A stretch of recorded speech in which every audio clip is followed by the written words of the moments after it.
저희가 계속해서 이제 종교 중독에서 복음 사랑으로 돌아서라, 오늘 두 번째 시간인데요.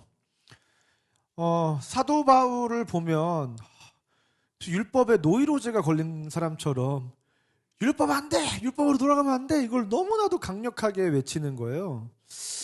왜 그런가 봤더니 사도 바울은 본인이 율법에 가장 매여 있는 사람이었잖아요. 그래서 기독교로 개종한 사람들을 박해하자는 사람이었잖아요.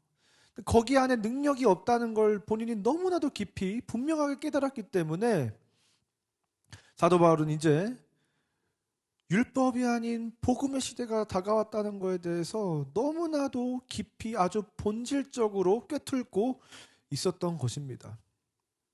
사도 바울이 3차 전도 여행을 마치고 이제 로마로 가야 되겠다 하는 마음이 있었는데요.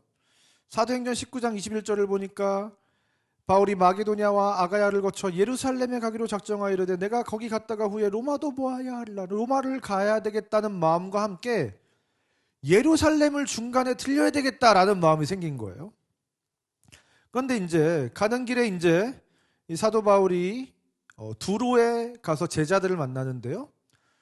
두로의 제자들이 이렇게 얘기합니다. 그 제자들이 성령의 감동으로 바울더러 예루살렘에 들어가지 말라 하더라. 성령의 감동을 받았더니 사도 바울이 그곳에 가서 박해를 당할 것과 핍박을 당할 일들이 보이니까 제자들은 사도 바울이요, 절대로 예루살렘에 들어가시면 안 됩니다 라고 만류를 했던 거예요. 더 나아가서 이제 가이사랴의 빌립이라는 사람의 집에 또 들어가 있었는데 갑자기 아가보라는 선지자가 찾아옵니다. 근데 이 선지자가 갑자기 바울의 띠를 가져오라고 하더니 바울의 소지품 끈 같은 게 있었겠죠? 그걸 가져오라고 하더니 자기 손과 발을 묶어버려요. 그러면서 이제 이렇게 예언을 하는 겁니다. 말하기를 성령이 말씀하시되 예루살렘에서 유대인들이 이같이 이 띠 임자를 결박하여 이방인의 손에 넘겨주리라. 원래 예전에 구약의 선지자들은 그냥 말만 전하는 게 아니라 이거를 퍼포먼스로 보여주면서 그 말씀을 전하는 일들이 종종 있었거든요. 이제 이 아가보라는 선지자가 자기 몸을 꽁꽁 묶은 다음에 사도 바울이 예루살렘에 가면 이러한 일을 당하게 될 것이다. 그러니까 이제 이 빌립과 함께 있었던 무리들이 뭐라고 하는 거예요? 바울에게 예루살렘으로 올라가지 말라 고나니. 올라가면 안 된다는 거예요. 가면 고생을 할 거니까 절대 가면 안 된다는 거예요. 그때 이제 사도 바울이 이렇게 고백을 합니다. 바울이 대답하되 여러분이 어찌하여 울어 내 마음을 상하게 하느냐. 나는 주 예수의 이름을 위하여 결박당할 뿐만 아니라 예루살렘에서 죽을 것도 각오하였노라 하니. 잡히는 게 뭐 대수냐, 묶이는 게 묶인다고 어떻게 돼? 나는 죽어도 된다. 이 만류하는 사람들을 다 뿌리치고 이 사도 바울이 예루살렘을 향해서 올라가게 된 거예요. 이제 예루살렘에 도착해서 그 3차 전도 여행 때 하나님께서 행하신 일들과 그 복음에 반응하여 이방의 수많은 사람들이 하나님께로 돌아온 이야기들을 하나하나 풀어놓기 시작하자 예루살렘에 함께 이 말씀을 듣고 있었던 이 예루살렘 이 지도자들이 어떻게 했다고? 그들이 듣고 하나님께 영광을 돌리고 하나님이 정말 위대한 일을 당신을 통해서 행하셨군요. 하나님께 영광을 돌립니다 하고 막 은혜의 도가니탕이 돼야 되는데 이 종교 지도자들이 하나님께 영광을 돌림과 동시에 찝찝한 게 있는 거예요. 왜냐하면 이렇게 말합니다. 바울더러 이르되 형제여 그대도 보는 바에 유대인 중에 믿는 자 수만 명이 있으니 다 율법의 열성을 가진 자라. 지금 이 예루살렘에 유대인이었다가 기독교로 개종한 사람이 5만 명이나 되는데, 수만 명이나 되는데 이 수만 명의 사람들이 다 어떤 사람들이라고요? 아직 율법에서 헤어나오지 못하고 심지어 율법의 열성을 가진 사람들이다라는 거예요. 그런데 왜 이 사람들이 경계가 되냐면 바울이 열심히 선교 활동을 할 때 안 좋은 소문들이 막 돌았던 겁니다. 21절에 보니까 내가 이방에 있는 모든 유대인을 가르치되 모세를 배반하고 아들들에게 할례를 행하지 말고 또 관습을 지키지 말라 한다 함을 그들이 들었도다. 지금 사도 바울이 모세를 배반하고 할례를 행하지 말고 간습을 절대로 지키면 안 된다, 이렇게 이야기했다는 소문이 이 유대인들 사이에 돌기 시작했다는 거예요. 그러니까 어찌할꼬 그들이 필연 그대가 온 곳을 들으니, 이 소문을 듣고 유대인들은 굉장히 분노하고 격분하고 있었다는 거예요. 사도 바울 내가 보기만 해봐라, 내가 가만 안 둬? 이러고 있었다는 거예요. 어떻게 하냐, 그들이 당신이 예루살렘에 온 걸 이제 알게 되었는데. 근데 실제로 사도 바울이 그렇게까지 얘기한 적은 없거든요. 성경을 잘 보면 사도 바울은 유대인들이 할례를 행해도 된다고 하기도 했고, 솔직히 이것이 불필요하고 무의미하고 껍데기에 불과하지만 복음의 완충작용을 위해서, 유대인들을 개종시키기 위해서 한시적으로 율법을 지키는 것을 허용하자는 마음을 사도 바울은 가지고 있었단 말이에요. 그런데 이 헛소문이 막 돌기 시작하더니 사도 바울에 대한 굉장히 안 좋은 마음을 이 예루살렘의 성도들이 가지고 있었다는 거예요. 그러니까 이제 예루살렘의 지도자들이 이 사도 바울을 살리기 위해서 생각해낸 아이디어가 있었는데, 지금 안 그래도 예루살렘에 나시린 서약을 하고 그 예식을 치러야 되는 사람들이 있는데, 이 나신의 예식을 하기 위해서는 뭐 제사도 드려야 되고 뭐 머리도 깎아야 되고 뭐도 해야 되고 해야 되니까, 그러면 돈이 많이 들어가지 않냐, 너가 그 비용을 지불하고 너도 나시린의 서약을 같이 진행함으로써 사도 바울이 아직 그렇게 완전히 이상한 사람은 아니구나, 율법을 완전히 무시하는 사람은 아니구나 라는 거를 보여주라는 거예요. 그럼 사도 바울이 어떻게 했을까요? 내가 어떻게 그럴 수 있냐 이럴 것 같았는데, 그러지 않고 이 예루살렘 지도자의 말씀에 순종을 해서 사도 바울이 나신의 서약을 합니다. 그러면 어떻게 해야 돼요? 유대인들은 사도 바울이 그렇게 이상한 사람은, 알고 보니 이상한 사람은 아니었구나, 사도 바울 그래도 말이 통하는 사람이네 하고 넘어가야 되는데, 이 사람들은 자기의 그 감정을 주체를 못하고 어떻게 했냐면, 사도 바울이 이 시내에 이제 에베소 사람 드로비모라는 사람이랑 막 돌아다녔는데, 그냥 시내를 돌아다닌 거예요. 그런데 이 유대인들이 거짓말을 합니다. 이렇게 어떻게 해요? 이 사도 바울이 그 사람과 같이 성전에 들어갔다, 말을 꾸며내고 과장을 해서 사도 바울을 잡아내는 겁니다. 그냥 시내를 돌아다녔을 뿐인데 성전을 같이 들어간, 이방인이 어떻게 성전에 들어가게 했냐라고 하면서 성전에서 끌고 나와서 죽이려고 했다는 거예요. 여러분, 이들의 이 율법의 열심이 하나님의 복음에 사로잡힌 하나님의 사도를 죽음으로 내몰고 있는 장면을 우리가 지금 보고 있는 거예요.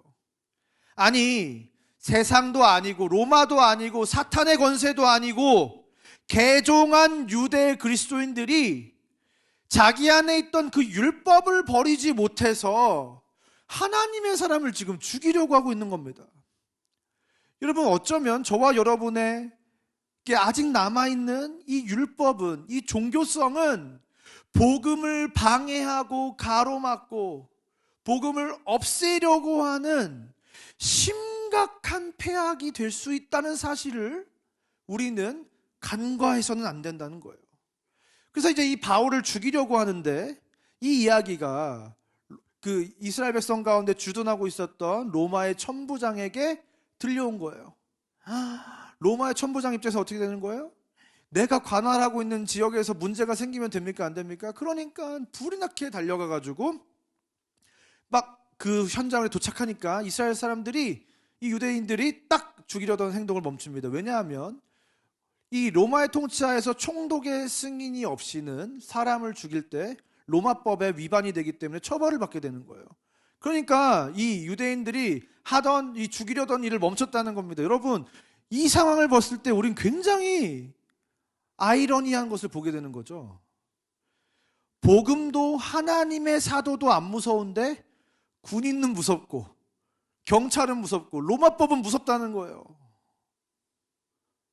도대체 우리는 무엇을 두려워하면서 살아가고 있냐는 겁니다. 여러분, 우리가 차를 운전하면서 주차를 할 때 여기에 주차를 해도 되나? 혹시 단속에 걸리는 건 아닐까? 두려워요, 안 두려워요? 두려움이 생기면 100번을 고민하면서 한 3바퀴를 돌다가 4바퀴를 돌다가. 여러분 요즘 이제 법규가 바뀌어가지고 우회전할 때 막 무조건 멈춰야 되냐, 아니면 사람이 있으면 가면 안 되냐, 반쯤 지나가면 가도 되는 거냐, 막 헷갈리잖아요. 그러면 우회전할 때 요즘 굉장히 망설여지는 거예요. 지금 가도 되는 건가? 가면 안 되는 건가? 여러분 최근에 교회 앞에서 어떤 차가 이렇게 딱 우회전을 하는데 갑자기 경찰이, 전 주변에 본 적도 없는데 갑자기 경찰이 튀어나오더니 그분을 단속해가지고 우회전 위반으로 잡더라고요. 여러분 우리는 경찰의 단속이 무섭고 3만 원, 4만 원 딱지가 무서워요. 그런데 우리는 하나님 앞에서 우리는 이렇게 살아도 되나? 내가 이 작은 행동이 하나님께 영광이 되는 행동인가 아닌가? 그런 것은 생각하지도 않고 두렵지도 않고 중요하게 생각하지도 않고 살아갈 때가 너무 많다는 거예요. 여러분 유대인들을 한번 보세요. 율법이 그렇게 중요하고 자기가 믿는 바가 옳다고 생각하면 어떻게 해야 돼요? 로마의 천부장이 오건 만부장이 오건 누가 오건 그 사형을 집행을 했어야죠. 근데 그게 천부장이 로마의 법이 무섭다고 집행을 하지 않는 겁니다. 이때 사도 바울이 천부장에게 헬라어로 이렇게 이야기합니다. 한마디만 제가 할 수 있을까요? 그러니까 천부장이 깜짝 놀라가지고 너가 헬라어도 할 줄 아는 똑똑한 사람이냐? 이렇게 한 거예요. 그래서 이제 한마디를 할 기회를 얻고 사도 바울이 이 히브리어로 이 유대인들에게 간증을 막 하기 시작을 합니다. 내가 그리스도를 이전에 핍박했던 자인데 다메섹에서 예수님을 만났고 이방인에게 복음을 전하는 사도로 부르심을 받아 내가 지금 복음을 전하고 있다. 나도 여러분들과 같은 사람이었다. 그런데 나는 이제 이렇게 변화되어서 하나님의 사람으로 변화되었다. 이 간증을 막 하면서 그들을 설득시키려고 하는데 갑자기 이 말하는 것까지 그들이 듣다가 소리 질러 이르되 이러한 자는 세상에서 없애버리자. 살려둘 자가 아니라 하여. 사도 바울은 열심히 간증하고 있는데 간증 집회 중인데 이 사람들이 지금 이 사람은 살려둬서는 안 된다. 세상에서 없어버리자. 막 이렇게 더 막 난리가 난 겁니다. 그래서 천부장이 급하게 이제 영내로 이 사도 바울을 이송합니다. 근데 이제 문제는 뭐냐면 천부장은 히브리어를 못하는 사람이었던 거예요. 그러니까 사도 바울이 히브리어로 뭐라고 했는지를 모르는 거죠. 뭐라고 얘가 얘기했길래 군중들이 더 이렇게 소란을 피우는 것일까? 그래서 이렇게 이야기합니다. 이 사람을 채찍질을 해서 신문을 해서 무슨 얘기를 했는지를 알아봐라. 이렇게 얘기한 거예요. 그랬더니 25절에 사도 바울이 이렇게 이야기를 하는 겁니다. 너희가 로마 시민 된 자를 죄도 정하지 않고 채찍질할 수 있느냐? 다시 말해서 야, 나는 로마 시민권자인데 죄목도 없이 로마 시민권자에게 채찍질을 할 수 있느냐? 라고 하니까 천부장이 깜짝 놀란 겁니다. 천부장이 와서 바울에게 이렇게 묻습니다. 내가 로마 시민이냐? 그리고 사도 바울이 대답합니다. 그러하다. 천부장이 너무 깜짝 놀란 거예요. 나는 사실 돈을 주고 로마 시민권을 산 사람인데 너는 어떻게 시민권을 얻었냐? 그러니까 사도 바울은 나는 나면서부터 로마 시민권자다. 이렇게 한 거예요. 그러니까 천부장이 더 깜짝 놀란 거예요. 나는 겨우 로마 시민권을 얻은 사람인데 나면서부터 로마 시민권인 사람을 내가 결박하면 큰일 날 수도 있었겠다. 이렇게 생각한 거죠. 날 때부터 시민권자인 사람을 결박했다는 것으로 인해서 자기가 나중에 큰 문제가 생길 것을 두려워했다는 거예요. 시민권자는 함부로 대할 수 없기 때문에. 여러분 이렇게 시민권자는 엄청난 특권을 가지고 있다는 거예요. 로마의 천부장도 함부로 건드릴 수 없는 엄청난 특권을 가지고 있어요. 그래서 로마의 천부장도 시민권을 돈을 주고 산 거예요. 여러분 그런데 중요한 건 뭐예요? 어느 나라 시민권을 가지고 있느냐가 중요한 거예요. 우리가 대한민국의 시민이냐 아니면 미국의 시민권을 가지고 있는 사람이냐는 엄청난 큰 차이가 있다는 거예요. 이 세상을 살아가는 데 있어서. 여러분 그래서 예전에 이 원정 출산이 굉장히 기승을 부린 적 있지 않았습니까? 임산부가 배가 이만하게 나왔는데 비행기를 타고 미국에 가서 애를 낳고 돌아오는 거예요. 왜? 미국 땅에서 애를 낳으면 미국 시민권자가 되니까. 보험이 안 들어서 수천 수억이 들어가는데도 사람들이 태어나는 아이에게 미국 시민권을 선물하겠다고 원정 출산을 하기까지 굉장히 시민권을 갖는다는 건 큰 의미가 있다는 거예요. 제가 이제 미국 유학 생활을 하지 않았습니까? 미국 유학 생활을 하는데 이제 많은 유학생들과 또 목사님들, 유학하러 오신 목사님들이 계신데 이미 결혼을 해서 오신 분들이 계세요. 그분들 중에 어떤 분들은 이미 애를 낳고 오신 분들이 계신 거예요. 그럼 어떻게 되는 거야? 내가 1년만 빨리 왔으면 우리의 자녀가 시민권자가 될 수 있었을 텐데, 이런 마음을 가질 수가 있는 거죠. 또 이제 미국에 와서 아이를 낳으신 분들은 어떻게 되는 거예요? 그 아이들이 다 시민권자가 되는 거예요. 그래서 이제 한인 사회에 가면 목사님 애기 안 낳으세요? 이렇게 항상 물으시는 거예요.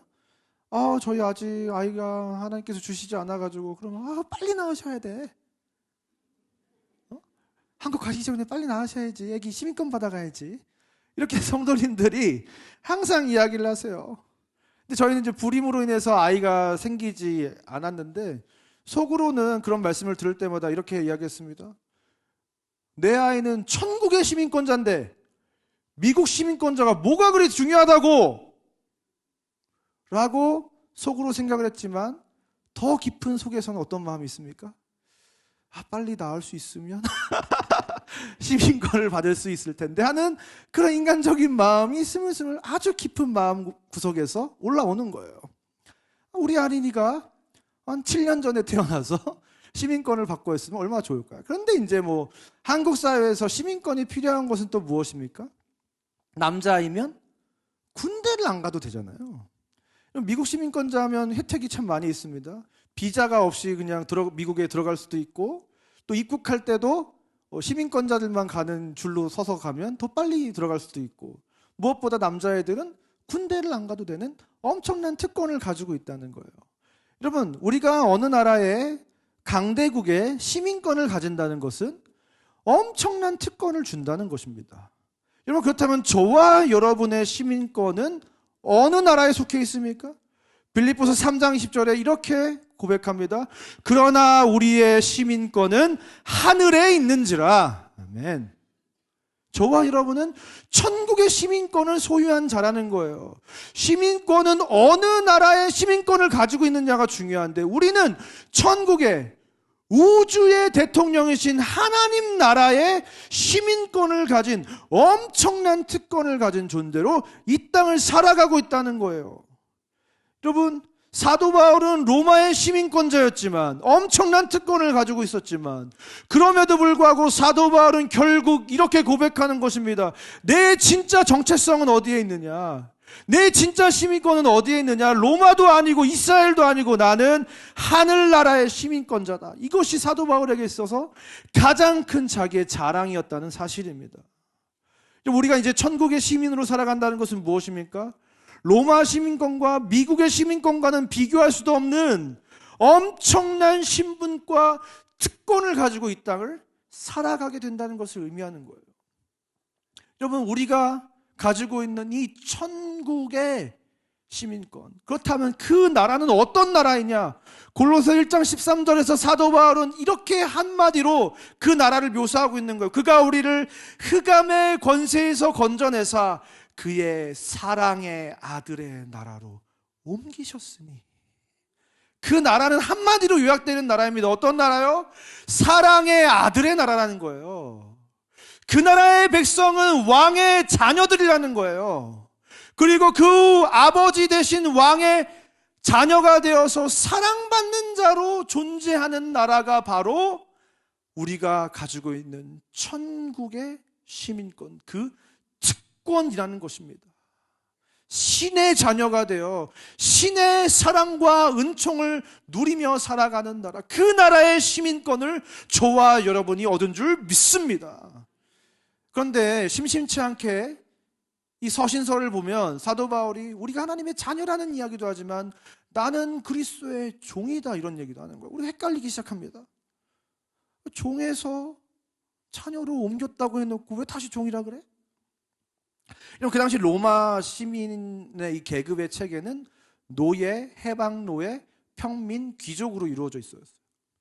그래서 이 네 단계로 이루어졌는데, 노예가 제일 낮은 것 같은데 문제는 가이사의 노예는 심지어 귀족보다 신분이 높았다는 거예요. 귀족을 잡고 흔드는 능력을 가지고 있었다는 거예요. 그의 신분이 노예인 것 같지만 사실은 자기가 섬기고 있는 주인이 가이사이기 때문에 귀족들도 쥐고 흔들 수 있는 힘을 가진 존재가 가이사의 노예였다는 겁니다. 여러분, 중요한 게 뭐예요? 내가, 종은 그 주인에게 속한 사람이잖아요. 주인의 소유잖아요. 그러니까 어디에 속했느냐가 중요하다는 거예요. 그리스도의 종이라는 건 뭐예요? 우리가 그리스도에게 속한 자이고 그리스도의 소유라는 거예요. 온 땅의 창조자이자 구원자이자 전지전능하신 그 하나님, 예수 그리스도에게 속한 자다. 그 말은 뭐예요? 그 영광과 권능의 힘을 가진 자라는 거예요. 가이사의 노예와는 비교할 수 없는 하나님께 속한 자가 되어 하나님의 영광과 권능과 권세를 가진 자다. 이 표현이 내가 그리스도에게 속한 자다. 내가 그리스도의 종이다. 이 말인 거예요. 그래서 영어에서 나는 예수를 믿습니다라고 할 때 뭐라고 표현하는지 아십니까? I belong to Jesus. 나는 예수님께 속했습니다. 이렇게 얘기하는 거예요. 난 예수 믿어요. 이 말을 I belong to Jesus라고 얘기하는 겁니다. 이제 우리는 그리스도에게 속한 그리스도의 소유가 된 하나님의 자녀로서 이 세상을 살아가게 된다는 것이죠. 그래서 그 정체성을 이 갈라디아서 3장에서는 이렇게 표현을 하고 있는 거예요. 너희가 그리스도의 것이면, 우리가 하나님께 속한 자, 소유가 되면, 이렇게 표현을 합니다. 또 다른 말로는 그리스도와 합하기 위하여, 이제 그리스도와 완전히 연합된, 예수님과 완전히 하나가 된, 성경에서 신랑과 신부로 묘사하듯이 한 몸을 이룬, 부부가 한 몸을 이룬 것처럼 완전히 연합된 존재. 그리고 더 나아가서 그리스도로 옷 입은 자다라고 말씀하고 있는 거예요. 다시 말해서 이제 저와 여러분은 다 같은 옷을 입었다는 거예요. 여러분, 때때로 우리가 무슨 옷을 입었느냐가 우리의 가치와 정체성과 신분을 나타내기도 해요. 그 당시에 평민이 입었던 옷들과 귀족이 입었던 옷들과 왕족이 입었던 옷들은 다 달랐단 말이에요. 그런데 이제 우리는 모두가 어떤 옷을 입었다는 거예요? 그리스도로 옷을 입었다. 이 표현은 무엇입니까? 이제 우리가 같은 신분이라는 거예요. 어떤 신분이요? 그리스도로 옷을 입은 신분. 같은 신분을 가지고 있기 때문에 너희는 유대인이나 헬라인이나 종이나 자유자나 남자나 여자나 다 그리스도 예수 안에서 하나다. 같은 신분이라는 거예요. 그래서 골로새서 3장 10절에서는 이렇게 얘기하고 있습니다. 거기에는 헬라인이나 유대인이나 할레파나 무할레파나 야만인이나 수구디아인이나 종이나 자유인이나 차별이 있을 수 없나니 오직 그리스도는 만유시요 만유 안에 계시니라. 그 누구에게도 이제 차별이 있을 수가 없다는 거예요. 왜? 오직 그리스도는 만유시요. 그리스도가 이 세상의 전부이시고 이 만유 안에 계시다.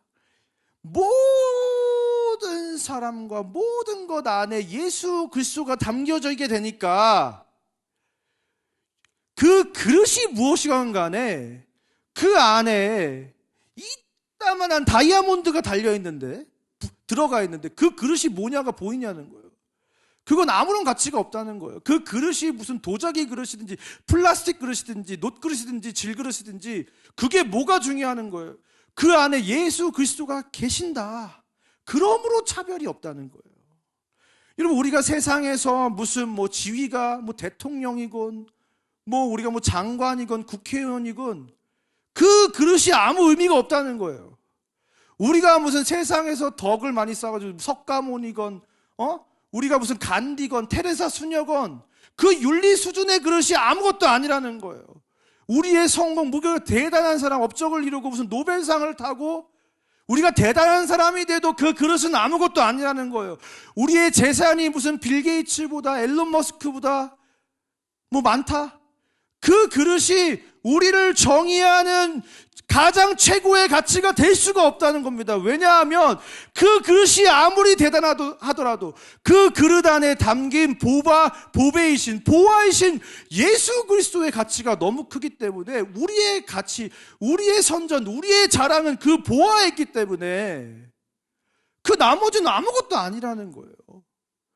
근데 모두가 예수 그리스도를 구주로 영접하여 하나님의 자녀가 된 자들은 다 예수 그리스도와 합하여 예수 그리스도가 그 만유 안에 계시기 때문에 다 예수님만큼의 가치를 내 품 안에 가지고 있는데 무슨 차별이 있냐는 거예요. 내 행색이 초라하건 말건, 우리의 집이 무엇이건 말건, 내 차가 뭘 타고 다니건 말건, 그것이 나의 가치를 단 1%도 결정할 수가 없다는 것입니다. 우린 다 예수 그리스도만큼의 값어치를 가지고 있어요. 왜? 예수님이 우리 안에 계시기 때문에. 그 신분을 더 나아가서 갈라디아서는 우리가 이제 유업을 이을 자다라고 말씀하고 있는 거예요. 하나님의 나라를 이제 그 나라의 경영을 물려받을 사람들이라는 거예요. 우리가 이전에는 마치 후견인과 청지기 아래에 있던 어린아이 같았다는 거예요. 그래서 후견인과 청지기가 시키는 대로 가르치는 대로 하는 어린아이와 같았다. 그것을 구체적으로 말하면 뭐라고 얘기하는 거예요? 초등 학문 아래에 있었다. 즉 율법과 세상의 지혜 아래서 우리가 종노릇을 했다는 거예요. 그런데 이제 예수님께서 그 율법 아래에 있던 우리를 속량하셨다는 거예요.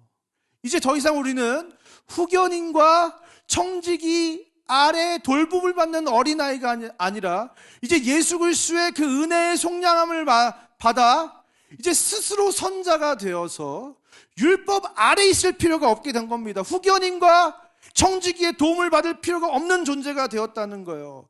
그런데 왜 우리를 그 율법 아래서 속량하셨느냐? 율법 아래에 있는 자들을 속량하시고 우리로 아들의 명분을 얻게 하려 하심이라. 율법 아래에 있을 때는 우리는 종과 같은 상태였던 거예요. 그러나 이제 율법에서 속량하시고 우리를 아들이 되게 하시기 위해서 우리는 예수님께서 우리를 위해서 십자가에 달려 돌아가셨다는 사실입니다. 단순히 우리를 살리려고가 아니라 살려서 아들을 삼아 주시려고 우리를 구원하셨다는 사실을 기억해야 된다는 거예요. 그럼 6절에 너희가 아들임으로, 아들이라는 거예요. 이제 자녀라는 거예요. 하나님이 그 아들의 영을 우리 마음 가운데 보내사 아빠 아버지라 부르게 하셨느니라.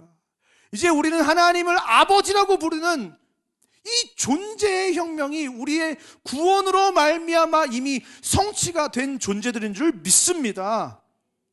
그래서 이제후로는 너희가 종이 아니요 아들이니 아들이면 하나님으로 말미암아 유업을 받을 자다. 여러분, 이제 아들이 된 우리는 세상에서 우리가 무슨 존재이든지 그것과 전혀 상관없이 하나님의 나라 차원에서 하나님의 나라를 경영하는 자로 이 세상의 대통령으로 세움을 받았다는 겁니다. 우리나라 우리 한 명 한 명이 이 세상을 경영하는 경영자로 부르심을 받았다는 거예요. 내가 무엇을 하건 세상 사람들의 시선에 내가 좀 보잘것없는 사람이건 그게 뭐가 중요하냐는 거예요. 우리는 이미 신분이 완전히 변화돼요. 하나님 나라의 보좌에 하나님의 보좌 우편에 앉아서 이 세상을 통치하는 통치자라는 신분을 얻게 되었다. 우리의 직업은 하나님과 함께 이 세상을 통치하는 통치자라는 직업이 우리 안에 생겼다는 것입니다. 그래서 로마서에서 이것을 다시 이렇게 말합니다. 무릇 하나님의 영으로 인도함을 받는 사람은 곧 하나님의 아들이라. 너희는 다시 무서워하는 종의 영을 받지 아니하고 양자의 영을 받았으므로 우리가 아빠 아버지라고 부르짖느니라. 이제 우리는 하나님의 아들이고 우리가 무서워하는 종의 영을 받은 자들이 아니라 양자의 영을 받았으므로 하나님의 사랑을 받고 하나님을 사랑하는 희락과 기쁨 가운데 있는 사람이지 두려움과 그 불안 가운데 있는 사람들이 아니라는 거예요. 그리고 성령이 친히 우리의 영과 더불어 우리가 하나님의 자녀인 것을 증언하시나니, 하나님은 오늘도 이 시간 성령의 말씀을 통해서 우리에게 계속해서 확증하고 계신 겁니다. 너희는 자녀다. 너희는 사랑받는 자녀다. 왜 종으로 살아가느냐? 자녀로 살아야지. 왜 세상에 휩쓸려서 살아가느냐? 세상에 왜 눈치를 보며 살아가느냐? 사도 바울이 나 로마의 시민권자다 하니까 당당하게 그 어려움 속에서도 살아갈 수 있었잖아요. 헤쳐나갈 수 있었잖아요. 이제 우리는 하나님 나라의 권세를 받은 자로서 이 땅에 더 당당하게 살아가야 되는 것입니다. 그런데 우리는 아직도 두려움에 빠져 있다는 거예요. 막연히 하나님이 두렵고 크시고 가까이 할 수 없고, 우리가 마주한 이 인생의 이 모진 환경, 이 상황들이 우리를 다시 두려움에 빠지게 하고, 아직도 우리는 우리의 의와 교만에서 헤어나오지 못하고 있는 거예요. 타인의 시선에서 자유롭지 못하고 계속해서 타인을 의식하고, 남의 눈에 보기에 내가 좋은 사람이 돼야 되고, 그래야 내가 인정을 받고 내 존재의 가치가 확인이 되고. 근데 그럴 필요가 왜 있냐는 거예요. 예수님이 우리 안에 계시고 우리는 예수님만큼의 가치를 가지고 있고 우리는 상속자라는 신분을 가지고 있는데 두려울 게 뭐가 있냐는 거예요. 지난주 설교의 은혜를 받으신 성도님들이 굉장히 큰 일주일 동안 혼란에 빠지셨다는 이야기를 들었습니다. 내가 지금까지 종교인으로 살았던 것 같아요. 내가 종으로 살았던 것 같아요. 지금까지 내가 헌신하고 하나님께, 하나님 나라를 위해서 한다고 했던 이 모든 것들이 다 헛된 것 같아요. 나는 과연 하나님 앞에서 누구였는지 난 너무 헛산 것 같아요. 내가 도대체 무엇을 위해서 하나님을 예배하고 헌신했는지 모르겠어요. 그렇다면 지금까지 나의 이 사역과 이 사역으로 인한 이 열매들은 결국 다 나를 위한 것이었고 썩어 없어질 육신의 열매였나요? 하면서 막 한탄을 하시면서 엄청난 큰 혼란에 빠진 분들이 계시다는 거예요. 이제 나는 어떻게 살아야 되나? 지금까지 했던 모든 것을 다 그만둬야 되겠다, 이런 마음을 주셨다는 건데, 여러분, 이러한 대혼란이 일어났다는 게 전 얼마나 감사한지 모르겠어요. 여러분, 우리 이 뿌리 자체가 흔들려야 돼요. 우리의 생각, 우리의 마음 안에 있는 이 존재가 뒤 흔들려야 된다는 거예요. 여러분, 처음 복음이 선포되었을 때 유대인들 가운데 이런 대혼란이 벌어지는 겁니다. 여러분, 그것은 초대교회 때도 있었고 한국 기독교 안에 복음이 처음 들어왔을 때도 엄청난 대혼란, 카오스의 혼란에 쌓였어요. 여러분, 이것은 복음이 제대로 기능할 때 일어나는 아주 자연스러운 현상입니다. 여러분, 우리 안에 이 말씀들을 계속 들으면서 누군가는 종교인이었나 보다 이러면 안 돼요. 저를 포함한 우리 모두가 종교인이었어요. 내가 종교인이었구나 하는 그 마음을 가지고 우리의 존재를 뒤흔들어야 된다는 거예요. 여러분, 그런데 우리가 한 가지 기억해야 될 것은 무엇이냐면, 그렇다면 이 이스라엘 백성들, 그 구약의 이스라엘 백성들의 그 과오와 실수와 실패가 결국 아무런 가치가 없고 의미가 없었는가? 그렇지 않았다는 거죠. 여러분, 타작마당의 이야기를 제가 오늘 마무리하려고 하는데요. 여러분, 우사가 나곤의 타작마당에 이르렀을 때 갑자기 소들이 날뛰기 시작한 거예요. 타작마당은 산등성에 있는 완전히 완만한 곳입니다. 소들이 힘들 리가 없어요. 그곳은 아주 평평한 곳이기 때문에, 땅을 닦아놓은 곳이기 때문에 돌이나 가시가 있을 수도 없습니다. 그런데 소들이 날뛰었다는 거예요. 소가 날뛸 일이 없는 곳에. 그곳에서 괴를 붙잡게 됐고, 날뛰니까 괴를 붙잡게 됐고, 괴를 붙잡으로 인해서 심판을 받았다. 여러분, 그곳에 무슨 돌이 있어서 소가 날뛴 게 아니라, 이 타작마당은 원래 성경 속에서 심판의 장소이고 저주의 장소이고 죽음의 장소입니다. 그러니까 심판의 땅에서 이 우사의 무언가로 인해 하나님의 심판의 기능이 작동을 한 거예요. 무엇 때문입니까? 하나님의 계를 어깨에 메야 되는데 그거를 새 수레에 담겠다고 했던 이 우사의 인본주의적 신앙, 자기 생각의 신앙, 하나님이 아닌 자기 만족의 신앙의 결과는 저주와 파멸과 죽음밖에 없다는 사실을 지금 이 사건의 현장이 우리에게 가르쳐주고 있는 겁니다. 여러분, 인본주의의 신앙의 결과, 그것은 결국 죽음이라는 사실을 우리에게 가르쳐주고 있어요. 여러분, 다윗이 인구조사를 했을 때도 오르난의 타작마당에서의 이 저주가 시작된 거예요. 여러분, 이 다윗에게도 그 심판과 저주가 찾아왔던 그 오르난의 타작마당은 성경에서 모리아산입니다. 여러분, 이 모리아산은 죽음과 굉장히 큰 관련이 있어요. 왜요? 아브라함이 이삭을 바치려고 했던 곳이 모리아산입니다. 그런데 이삭이 죽음으로 갈 수밖에 없었던 그 모리아산에 무엇이 예비되어 있습니까? 하나님이 예비하신 어린 양으로 인해서 이삭이 구원을 받은 장소가 바로 그 모리아산이라는 거예요. 여러분, 한 사람의 자기를 위한 그릇된 신앙의 결과는 죽음입니다.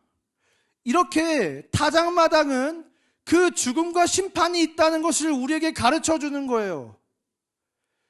타작마당은 심판과 저주와 죽음의 장소입니다.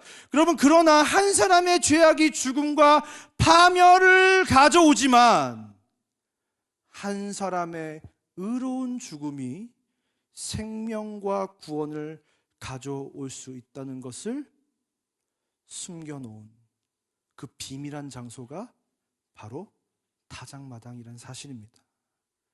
그 복음의 비밀이 숨겨진 곳이 타작마당이었다는 거예요. 죄를 지으면 죽어? 죄의 삭은 사망이야? 가 아니라 죽을 수밖에 없는 그 인간의 실존에도 불구하고 하나님께서 어린 양을 예비하셔서 우리를 생명으로 인도하실 것이라는 그 복음이, 그 은혜가 담긴 것이 바로 타작마당 이야기라는 겁니다. 그럼 그 오르난의 타작마당에는 결국 솔로몬의 성전이 지어지게 됩니다. 성전은 무엇입니까? 예수 그리스도가 누구신지, 그 예수 그리스도가 우리에게 복음을, 우리에게 구원을 어떻게 허락하시는지에 대한 그 비밀이 담긴 것이 바로 성전인데, 그 성전이 바로 그 모리아산 위에 세워진다는 거예요. 여러분, 지금까지 우리의 무지로 인해서, 연약함으로 인해서 우리가 실패를 하고 그로 인한 많은 부작용이 생겼고, 우리는 큰일 났구나. 그렇지 않다는 거예요. 그럼에도 불구하고, 그 이스라엘의 실수에도 불구하고, 죄악에도 불구하고 하나님은 그 죄악과 더불어 하나님의 은혜의 장치를, 그 복음을 예비하고 계셨다는 사실을 우리는 기억해야 될 줄 믿습니다. 그 모든 것을 통해서 하나님은 우리의 약함은 하나님의 은혜로 덮으시고, 우리의 약함과 과오까지도 사용하셔서 하나님이 하실 일들을 하시고 그 하실 일들을 드러내는 도구로 사용하셨다는 것입니다. 이제 저와 여러분은 그 하나님의 은혜의 부르심, 그 음성에 응답하기만 하면 되는 줄 믿습니다. 그 은혜를 누리면서 사랑받는 자녀로서 살아가면 되는 줄 믿습니다. 성령이 친히 우리의 영과 더불어 우리가 하나님의 자녀인 것을 증언하시나니, 오늘 이 시간 그 성령의 증언이 우리 가운데 있는 줄 믿습니다. 너는 나의 자녀다. 나의 사랑받는 자녀다. 너희 안에 두려움이 없다. 너희는 두려워하는 종이 아니라 아들의 나라, 그 사랑의 나라로 옮겨진 자들이다. 너희는 천국의 시민권을 가진, 성국의 특권을 가진 존재들이다.